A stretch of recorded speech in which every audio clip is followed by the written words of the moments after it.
Hi, everybody.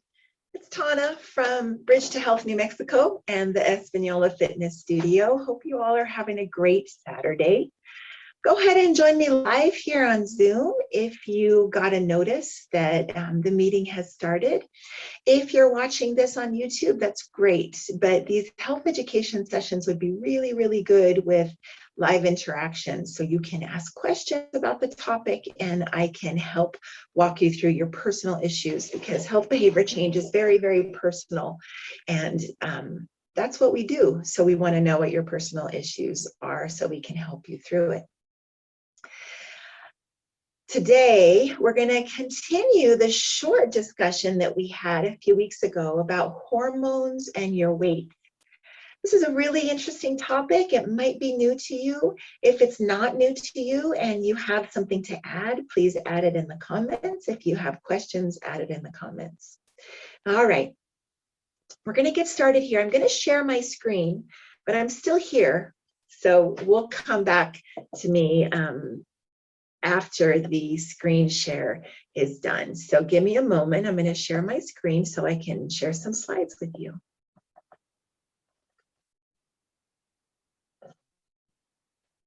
Okay, almost there. All right. Hormones. First of all, I didn't put a sentence in this presentation that I should have, and that is, what is a hormone? A hormone is a chemical that's created in your body. It's sent through tissue fluid like blood in humans, or if you were a tree, it'd be sent through sap. If you were a plant, it'd be sent through whatever plants have. But for humans, it's produced in your body by an organ. It's sent through the blood to send a message to something else in your body to do something. So the hormones themselves don't do the final action, but they send messages to other parts of your body to do something. So that's what a hormone is. Now, when it comes to your weight, hormones work together to increase or decrease appetite and fat storage. They're really important when it comes to losing weight. If your hormonal system doesn't work properly, you may find yourself struggling with weight issues on an ongoing basis. Now, there are lots of different systems in your body that are using hormones. If you have diabetes, you're very aware of the hormone insulin. You're probably more aware of your hormones if you have diabetes than people who don't have diabetes, so that's awesome. But you know, if they're out of whack, if they're not working well, you struggle with your weight. The good news is that diet and lifestyle change have a very powerful effect on hormones. The first hormone we're going to talk about today is the satiety hormone.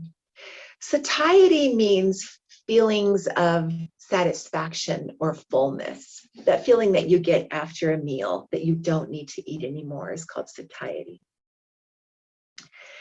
Leptin. Leptin is the satiety hormone. Some people remember that leptin is the one that lets you push away from the table. So those two L words, leptin and let's push away from the table. Key roles of leptin plays a key role in the regulation of energy balance. Remember that calories are energy. So leptin helps your body regulate its energy balance, its weight, its metabolism, that is the rate that it burns energy just to function, and your endocrine function. You diabetics out there know all about your endocrine system, I'm sure. Leptin was only discovered in 1994. Now, the older and older I get, the more I feel like 1994 was yesterday. But when you look at it, it has been a few years. But really, it's a pretty new discovery. Quick story, when it was discovered, one of the big pharmaceutical companies, I think Merck, maybe we'll say Merck, forgive me if it's wrong, thought, okay, leptin is the key to obesity. And so we're going to make a leptin pill that we can then give people and they will stop being overweight. And so they tried it and it failed. And that's because the hormonal system is so complicated that you can't just give people more leptin and have their body shed pounds. So the pharmaceutical company lost a lot of money and a lot of hopes and dreams on leptin. Leptin is generated and secreted by fat cells. This is an important thing to remember as we get deeper into this discussion today. Leptin is created and released by fat cells, okay? It travels through the bloodstream to receptors in the hypothalamus, in the brain, and relays information about the body's energy supply. Remember when I said that hormones don't do the final action, but they travel through the blood to other parts of the body to give them messages.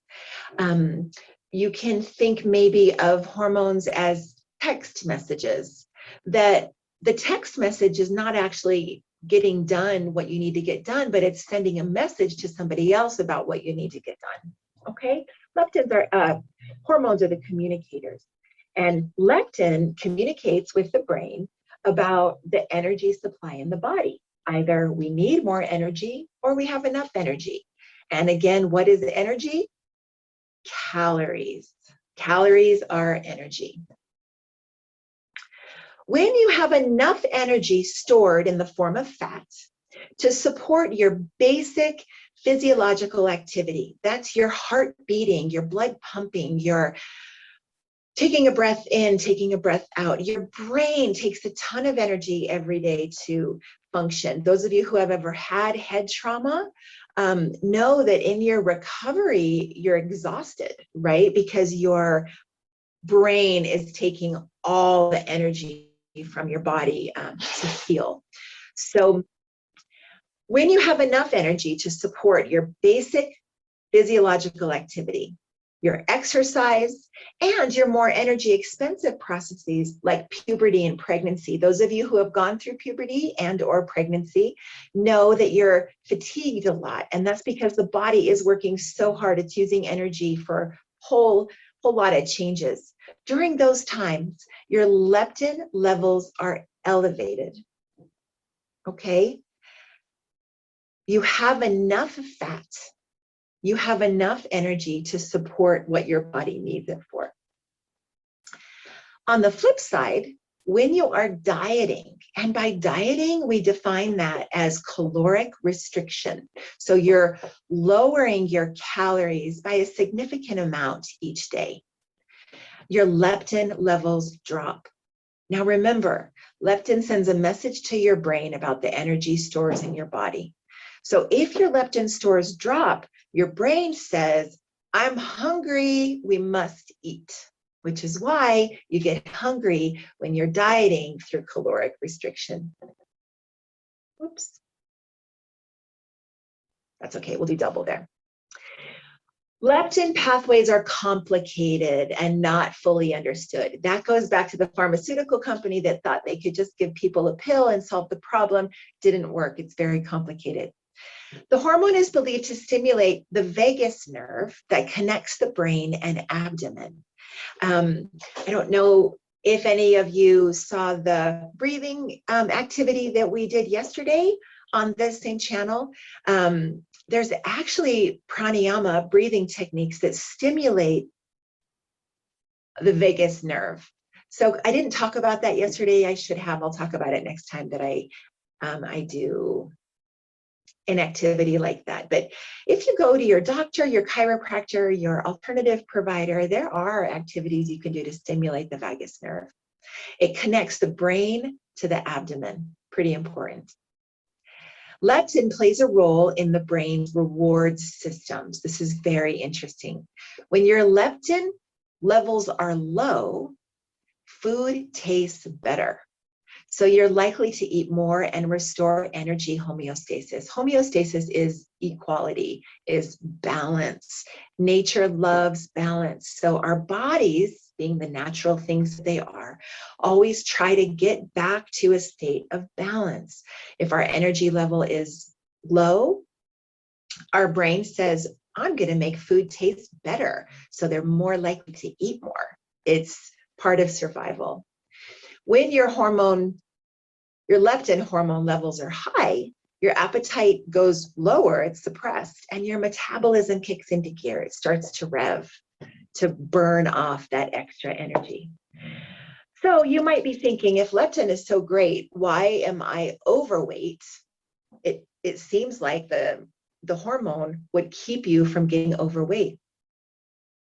But obese individuals, and when I say obese, you guys, I know that's a word that makes people cringe.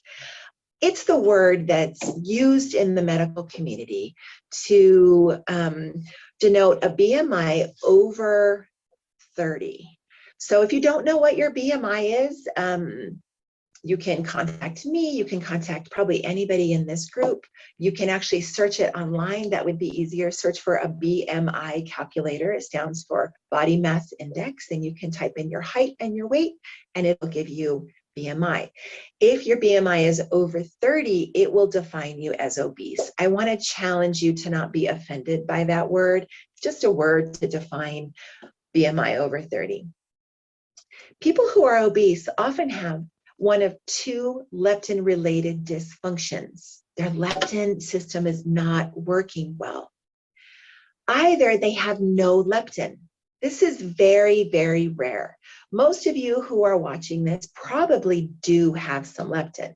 It's very uncommon to be born with no leptin, but there are people who are born with no leptin. Those are the people whose weight gets completely out of control, like 500, 600 pounds. Why? Because they never feel full. They have no sense of being satisfied by food. And so their brain is always sending them a message, eat more to survive. It's very powerful. But the more common issue with your leptin, what happened here? The more common, sorry, I'm getting back. Now I'm gonna have to go all the way through. That's okay. Hold on, I'm gonna catch up here. The more common, shoot, what happened again? Oh, technology. What happened?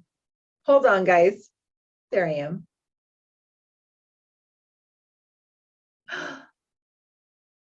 Hold on.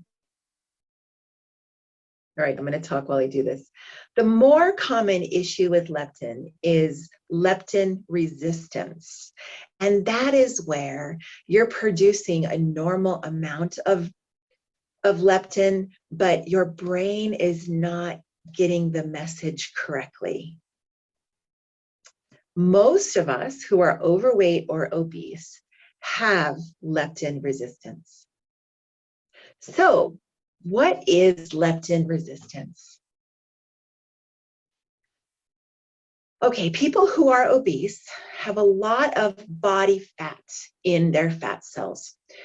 When we get overweight, the first few times that we do that in our adult life, we are just expanding the fat cells, the same number of fat cells that we had when we went through puberty. So those, let's say you have, just as an example, 100 fat cells. When you get overweight, those 100 fat cells expand and get bigger.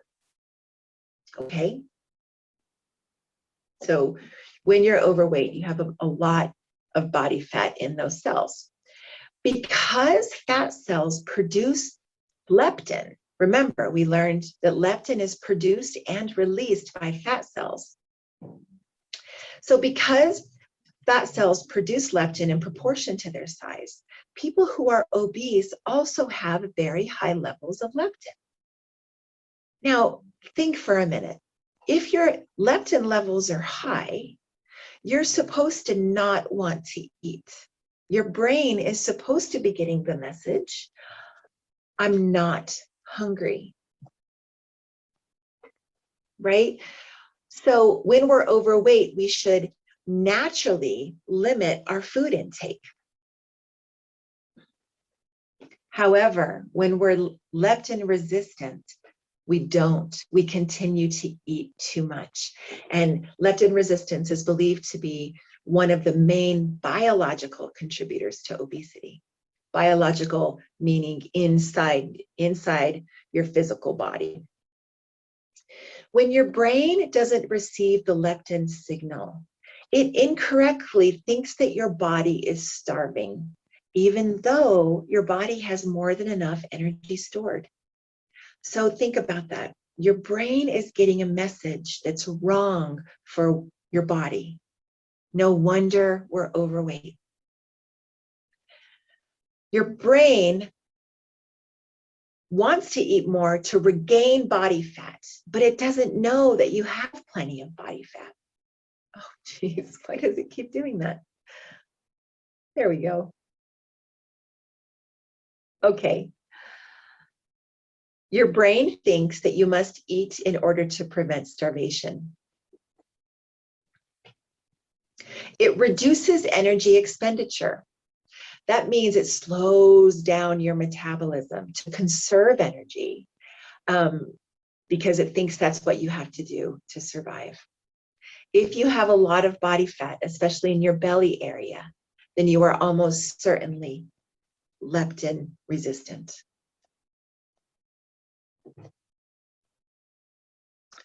Okay, but here's the real question that you want to know. Can leptin resistance be reversed? What are we going to do about it? Number one, reducing diet-induced inflammation may help reverse leptin resistance. Diet-induced inflammation is inflammation in your body created by the food you eat. There are lots of different theories about inflammation in food. But overall, I'm not going to spend too much time talking about that today. Maybe we'll do another session on it. But overall, if you focus on a healthy lifestyle, you are going to reduce the inflammation in your body that can reduce your leptin resistance. Here's how you do it. Avoid processed foods. Highly processed foods may compromise the integrity of your gut, of your intestinal microbiome, and drive higher rates of inflammation in your body. So eat food that is as close to its original state as possible. All right? That means fruits, vegetables, whole grains, healthy meats that haven't been processed too much, straight from the cow. Eat soluble fiber. Soluble fiber is fiber that dissolves in water. Soluble fiber helps improve the bacteria in your gut and may protect against obesity. Examples of soluble fiber are psyllium. Almost all, I'm going to say all vegetables have soluble fiber in them as well as insoluble fiber. You can supplement soluble fiber. You can take Metamucil or Benefiber, any of those products. It's fine to supplement. Beans are a great source of soluble fiber. Anything in the bean family. So pintos, black beans, lentils, garbanzos, anything in the bean family. Here's a surprise. You need to exercise. Physical activity may help to reverse leptin resistance. You need to sleep. Sleep is so important. We're going to do a whole session on sleep in the future. I'm really excited about talking about sleep. Poor sleep is implicated in problems with leptin. Next, you need to lower your triglycerides. Having high triglycerides can prevent the transport of leptin from your blood to your brain. The best way to lower triglycerides is to reduce your carbohydrate intake. So when we tell you to eat more protein and fewer carbohydrates, This is one of the reasons. There we go. Eat protein. Protein is magic when it comes to weight loss or management of your weight. And part of the reason it works is improvement in leptin sensitivity.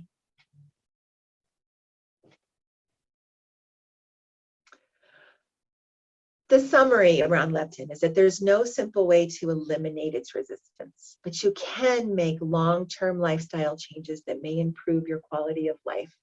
Again, notice there's no pill to take. You just have to do what you know you should be doing for a healthy lifestyle. Okay, the next hormone we're going to talk about is ghrelin. Ghrelin is the opposite of leptin. Ghrelin is the hunger hormone. Ghrelin signals your brain to eat. When ghrelin levels, when you're hungry, ghrelin levels increase during a diet and intensify hunger, making it hard to lose weight. So when you're dieting or reducing your calories significantly, leptin is decreased and ghrelin is increased. Ghrelin travels through your bloodstream to your brain, just like so many hormones, where it tells your brain to become hungry and seek out food. Its main function is to increase appetite. That's what it does.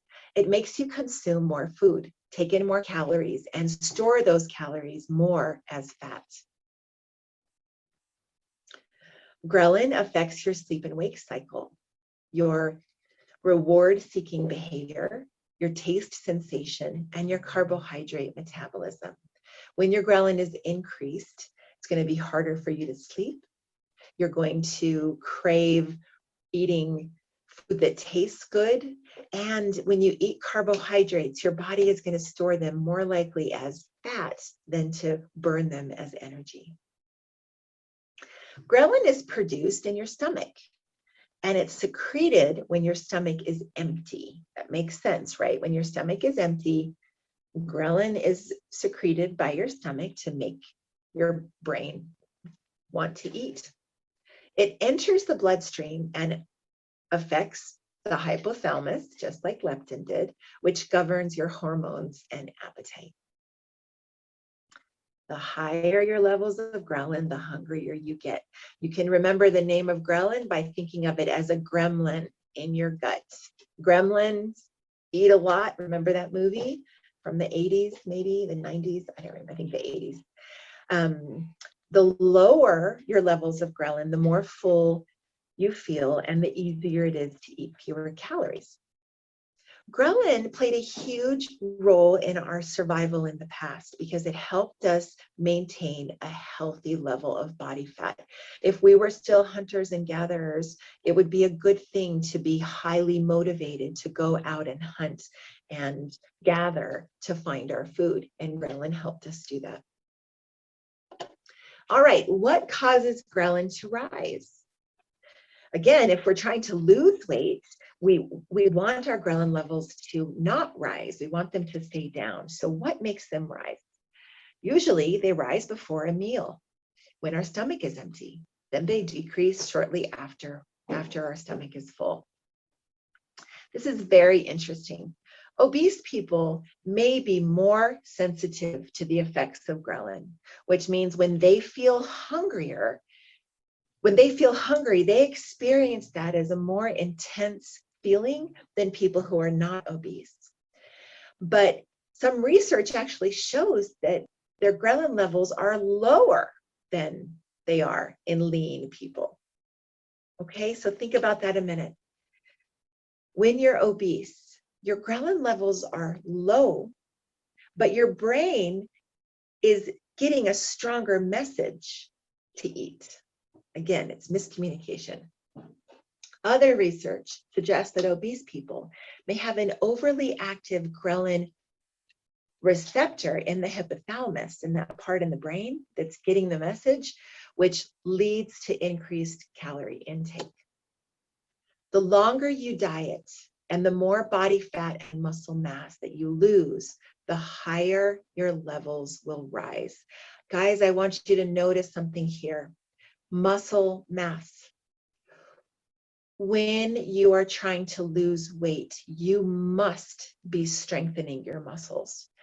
Not only because of ghrelin, because of so many reasons that maybe we'll talk about in another session. This is all related. But when you lose weight, you do lose mass from your muscles. So you have to do strength training work to keep that mass high. One of the reasons is so your ghrelin stays low and you simply don't feel as hungry. All right, here are the answers for you. How to lower ghrelin and reduce hunger. Ghrelin, just like leptin, cannot be directly controlled with drugs, diets, or supplements. So if you bought something for $19.99 at midnight the other night that said it would lower ghrelin, return it before you open the bottle. However, there are things that you can do to help maintain healthy levels of ghrelin. Number one, avoid weight extremes. Both obesity and anorexia alter ghrelin levels. So don't yo-yo diet. Keep your body weight steady. This won't be a surprise. Prioritize sleep. Poor sleep increases your ghrelin and has been linked to increased hunger and weight gain. I know this is a big one for me. If I don't get 7 to 8 hours of sleep, I just want to eat all day, the rest of the day. Here you go. You need to increase your muscle mass. Higher amounts of fat-free muscle mass are associated with lower levels of ghrelin. Again, eat more protein. High protein diet increases your feelings of fullness and reduces hunger. One of the mechanisms behind this is a reduction in ghrelin levels. You need to maintain a stable weight. We already talked about that. Interestingly, you can cycle your calories.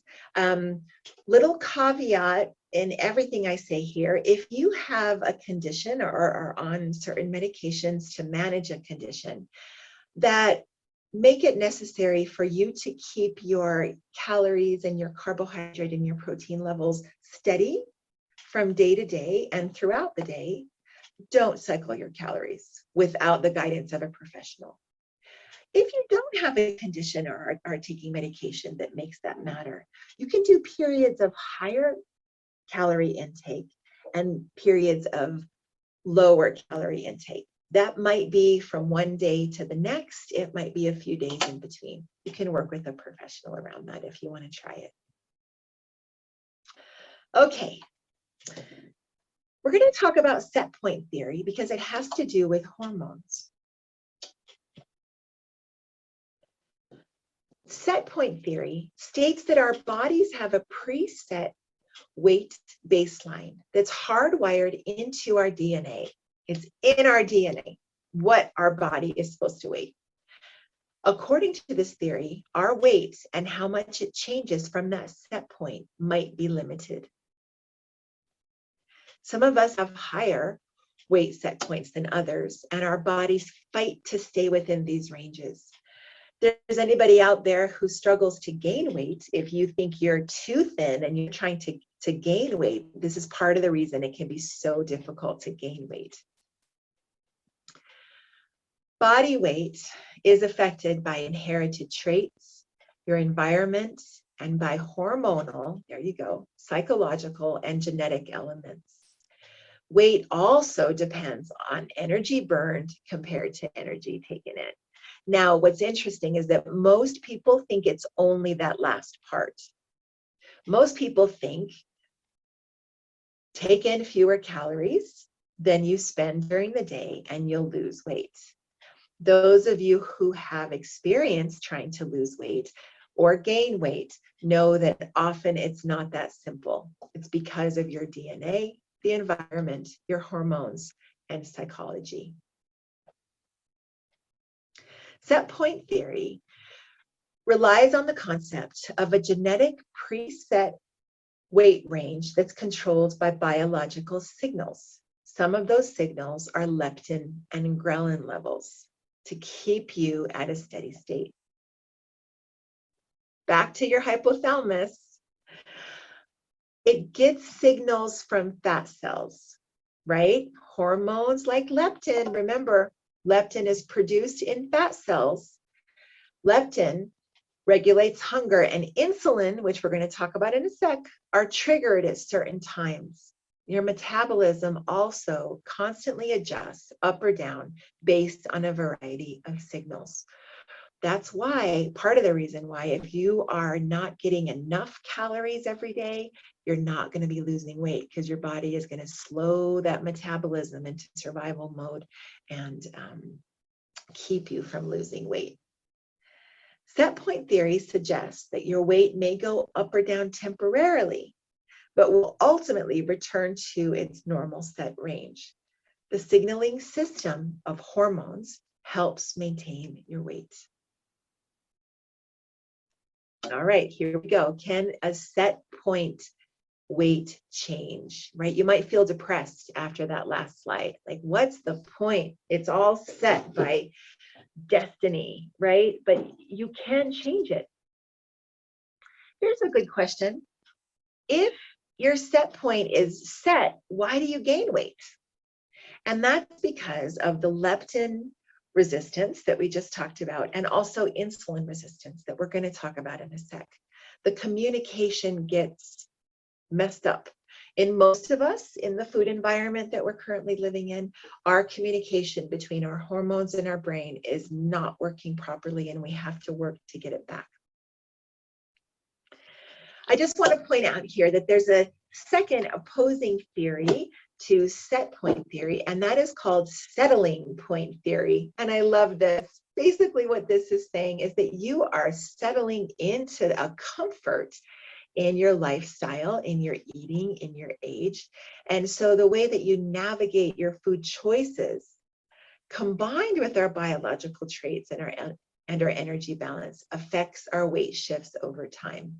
So you see this in people who have been married a long time, where they say, oh, he or she loves me anyway. They don't care if I have a little panza, right? It's okay if I eat what I'm eating. It's called the settling point theory. I like that. Okay, here you go. In order to reset our set point to a lower level, set point theory proponents recommend going slowly with weight loss goals. Don't lose more than 1% of your body weight average per week. All right, take a calculator, type in your body weight, multiply it by 1%, and that's the amount of weight that you should lose each week average. Some weeks will be more, some will be less if you're on a weight loss journey. No faster than that though, because you have to let your hormones equalize. And then after you lose 10% of your body weight, you need to maintain before you lose more weight. So let me say that again. If you have a goal to lose, let's say 30% of your current body weight, again, figure that out on a calculator. I want you to lose 1% a week average. And once you lose 10% of your body weight, I want you to maintain that weight for 2 to 6 months. I know you thought you were going to go down and just keep going down. But if you do that, your set point is going to kick back in and make you yo-yo back up. Your brain is going to get tons of signals to eat. And that's why people regain weight after losing it. So you need to maintain for 2 to 6 months after losing 10% of your body weight. All right, let's talk about insulin. You diabetics, you could probably teach this to all of us yourself. All right, insulin is a hormone produced by your pancreas. It's secreted in small amounts throughout the day and in larger amounts after meals. Insulin allows your cells to take in blood sugar for energy or storage, depending on what is needed at that time. So insulin, remember, it's a hormone. So it's sending a message to another part of your body to do something. Insulin is the key that opens up your cells to absorb energy, to take in energy. Insulin is also the main fat storage hormone in the body. It tells fat cells to store fat and prevents stored fat from being broken down. Okay? So the higher your insulin in your body, the more you're going to store fat. And the harder it's going to be to get the fat that you have to break down. When cells are insulin resistant, which I think we talk about later, if not, I will talk about it without a slide.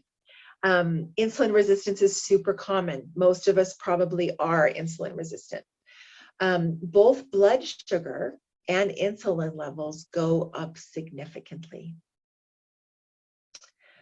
Chronically elevated insulin levels can lead to many health problems, including obesity and metabolic syndrome. I'm going to go back here because I don't think I explained insulin resistance too much, and I need to do that. So insulin resistance is when there's a miscommunication with the insulin key and the cell it's trying to open. So you can think of it like the locks have been changed, where insulin is, okay, let's take a step back.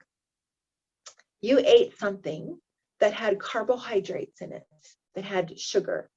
That sugar is broken down into glucose that gets into your blood, which is what it's supposed to do. The cell needs that sugar for energy. So insulin comes along with the key and is supposed to open the cell so that the glucose can get into the cell. When you're insulin resistant, the key is broken and the insulin is not able to open the cell. So number one, the glucose doesn't get into the cell. And number two, the glucose stays hanging out in your bloodstream, which makes your blood sugar high, which makes your pancreas produce more insulin, and you can see how it's a cycle. All right, here we go. Overeating, especially pure sugar, refined carbohydrates, and fast food drives insulin resistance and increases insulin levels in your blood. Here we go. Tips to normalize insulin levels and improve insulin sensitivity. Avoid or minimize sugar. High amounts of fructose. So as you guys probably know, anything that ends in an ose is a sugar. So when you look at your milk bottle and it says lactose, that's a sugar. So fructose, lactose, sucrose, glucose are all sugars. They all promote insulin resistance and raise insulin levels. Need to reduce carbohydrates. Low carbohydrate diet can cause an immediate drop in insulin levels. Again, you people who have diabetes know this really, really well. Again, fill up on protein. Protein actually raises insulin in the very short term. However, over the long term, it leads to a reduction in your resistance to insulin by helping you lose belly fat. Next, include plenty of healthy fats, omega-3 fats that are found in fatty fish, in flaxseed, in all of the nuts, almonds, and cashews. Eat your omega-3s. They can lower fasting insulin levels. You need to exercise regularly. Overweight females in one study who walked briskly or jogged had an improvement in insulin sensitivity after only 14 weeks in one study. This is interesting. Get enough magnesium. Now, I do want to tell you that I am not a licensed provider to prescribe what you should eat. So rarely, never will I tell you what to put in your mouth. But I do want to suggest that you consider getting enough magnesium. If you're not logging your food, that's a whole other topic, but there are so many great food logs out there, electronic food logs that will also give you the micronutrients that are in the foods you're eating. Make sure you're getting enough magnesium. Magnesium helps with hydration levels, among a lot of other things, and it might be something that you want to try to supplement if your medical team says it's okay. Insulin resistant people are often low in magnesium, and magnesium supplements can help improve insulin sensitivity. So ask your providers about it. Drinking green tea may lower blood sugar and insulin levels. All right, we're moving on, leaving insulin to cortisol, our next very exciting hormone. All right, cortisol.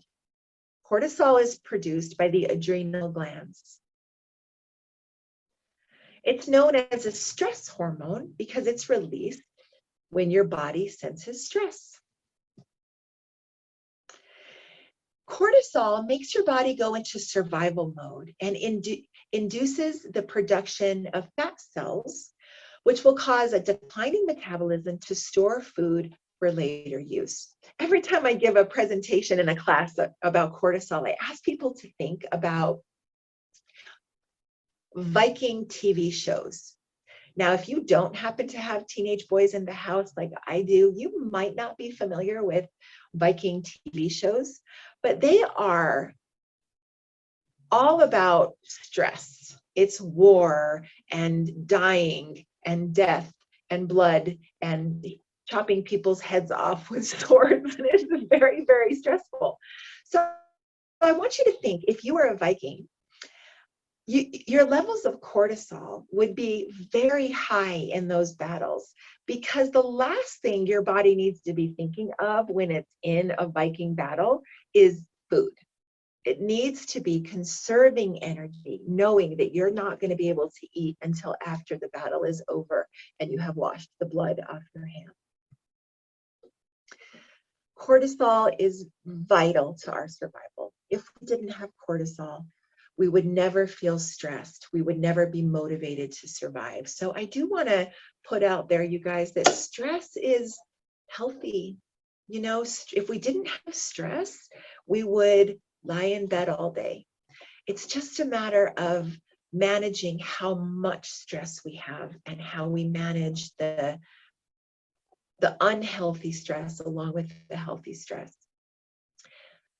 Chronically elevated levels of cortisol can lead to overeating and weight gain.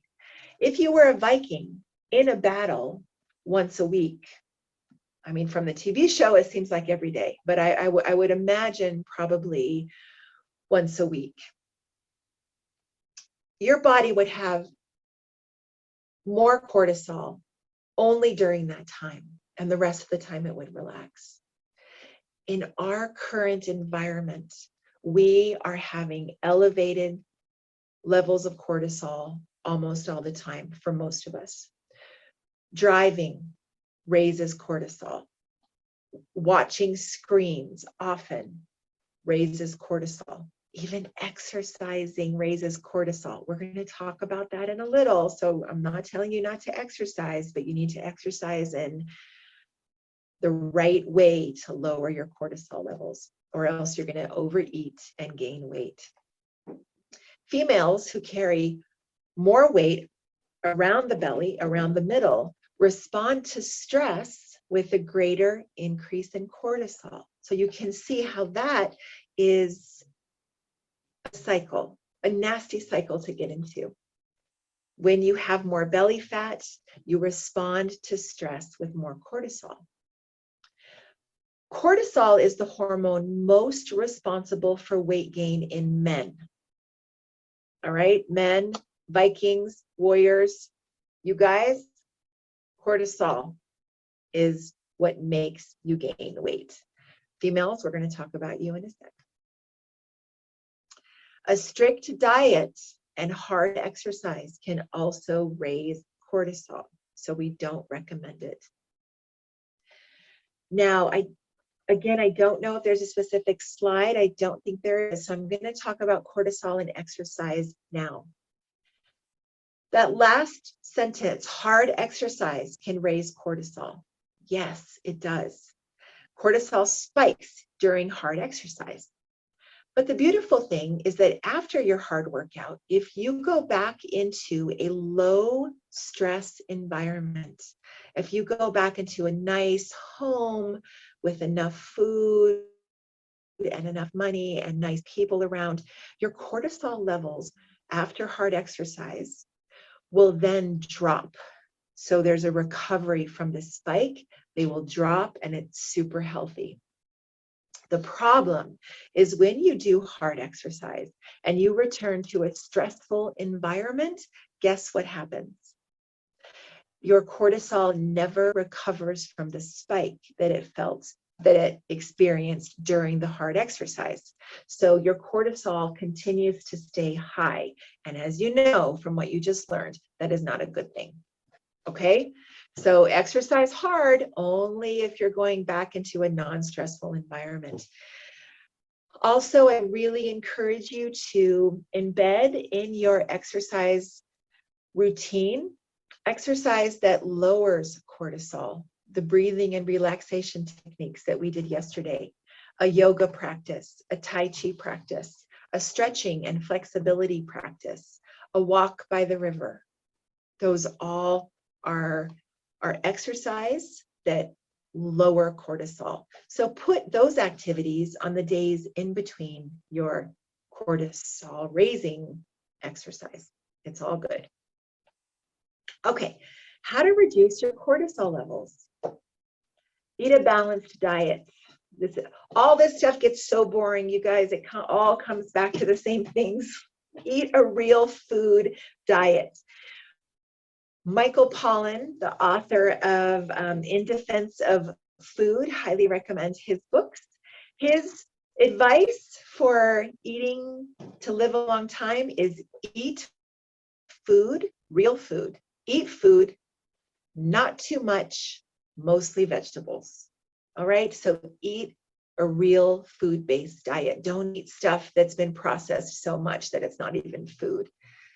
Don't cut calories to extremely low levels. Meditate. Practicing meditation can significantly reduce cortisol production. You might call it meditation, you might call it prayer, you might call it relaxation. Whatever you call it, do it. Listen to music. So researchers report that when soothing music is played during medical procedures, cortisol does not rise as much. Sleep more, not a surprise. One study found that when pilots didn't sleep for 15 hours over the course of a week, when they lost 15 hours of sleep over the course of a week, their cortisol levels increased by 50 to 80%. That's crazy, right? Get enough sleep. And there you go, include non-stressful exercise in your routine. Okay, this will be our last hormone that we talk about today. I think maybe we can get to one more. Estrogen. Here you go, ladies. This one's for you. Estrogen is the most important female sex hormone. It's crucial to being a female. It's also found in men, but it affects the weight of females more than it does in men. Remember how I said cortisol was the hormone to blame for weight gain in men? In females, it's estrogen. Estrogen is mainly produced by the ovaries, and it's involved in regulating the female reproductive system. Both very high and very low levels of estrogen can lead to weight gain. To maintain fertility during the reproductive years of the female, estrogen starts promoting fat storage at puberty, right? That's why you got those hips at puberty. And it may stimulate fat gain in the first half of pregnancy. It's healthy. You need it at those times of life. Obese females tend to have higher estrogen levels than normal weight females, and some researchers believe this is due to environmental influences.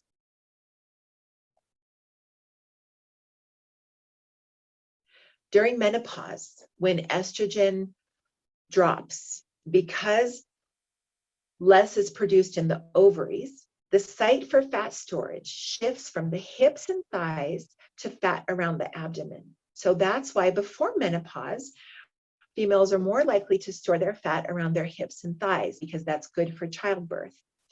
After menopause, estrogen levels drop and the weight shifts up to the belly. Some people call it a menopause, right? This promotes insulin resistance and increases your risk for disease. Belly fat is associated with a higher risk of metabolic syndrome, of disease related to being overweight. So you want your fat away from your belly, but after you go through menopause, estrogen drops, your fat comes up to the belly. So how to manage estrogen? Number one, eat plenty of fiber. We should do a whole session on fiber. We talked about supplementing with soluble fiber before. That's great. Guys, fiber, vegetables and legumes, beans, eat your beans, eat your broccoli, eat your cruciferous vegetables. Cruciferous vegetables are the hard vegetables that take a long time to spoil in your refrigerator. Cabbage, broccoli, cauliflower, Brussels sprouts. Those are cruciferous vegetables. Eat at least a cup of them a day. Oh, there we go. Next sentence, cruciferous vegetables have a beneficial effect on estrogen, partly because of the fiber. Flax seeds, we talked about omega-3s. Flax seeds, super healthy. I do want to say before we talk about flax seeds that you have to crush or grind flax seeds in order to get any benefit from them. If you put them in a smoothie or on a salad or in a drink whole, they will pass right through your body without affecting anything. So it's the phytoestrogens in flax seeds. Some people think that's going to increase your estrogen, but it actually appears to have a beneficial effect on estrogen in most females. Exercise. Physical activity can help to normalize estrogen levels in both premenopausal and postmenopausal females. We have time. Oh, do you know what, you guys? One last thing I want to talk about estrogen before we move on to neuropeptide Y. Obesity or being overweight is a risk factor for many cancers, including breast cancer. And that is because estrogen, so high levels of estrogen put you at higher risk for many types of cancer, including breast cancer. Estrogen is produced by fat cells. Let me say that again. Estrogen is produced by fat cells. So if you have more fat cells, you have more estrogen. Higher estrogen is a risk for cancer. Okay, lower those estrogen levels, ladies. Okay, neuropeptide Y is our last hormone we're going to talk about today. It's also called NPY. It's a hormone produced by cells in the brain and the nervous system. It stimulates appetite, particularly for carbohydrates, and is highest during periods of fasting or food deprivation. Kind of similar to leptin, huh? But it's produced in the brain, not by fat cells. Levels of neuropeptide Y are elevated during times of stress, which can lead to overeating and abdominal fat gain. Interesting, right? So if you're under stress all the time, your neuropeptide Y levels are going to be high, which can lead you to overeat and to store those calories that you're eating in the abdomen, which is not good. All right, how do you lower NPY? My gosh, this is getting so boring, you guys. Eat protein. Eat protein. Eating too little protein has been shown to increase the release of NPY, which leads to hunger, increased food intake, and weight gain. Don't fast for too long. Animal studies have demonstrated that very long fasts, such as over 24 hours, can dramatically increase NPY levels. I wish we had time to talk about intermittent fasting and fasting in general, but again, maybe we'll have to do a whole session on that later. Really affects the hormones a lot. In general, personally, I would say fasting between 12 and 16 hours a day is really super healthy. Anything longer than that, you can start to get a little bit in trouble. Depends on your body. But okay, soluble fiber, again, soluble fiber. You can take it as a supplement or get it from your beans and vegetables to feed the friendly bacteria in the gut, may reduce NPY levels. All right, guys, in conclusion, your homework from this session is to listen to how your body reacts to hunger, sugar, stress, and think about the hormones at play. The next time you're hungry, I want you to say, hello, ghrelin. Where's the leptin? The next time you're stressed, I want you to say, hello, neuropeptide Y, or NPY, if you don't want to remember that long name. You want to talk to your brain and say, why are you producing NPY when I'm just driving down the road, making me want to reach my bag into my hand into that bag of nuts I have in the glove compartment. So I just want you to become familiar with the hormones in your body and how they're affecting your weight. And this week, I want you to talk with them. All right, let me take this off of screen share now. All right, we're back. I hope you're still with me. It was an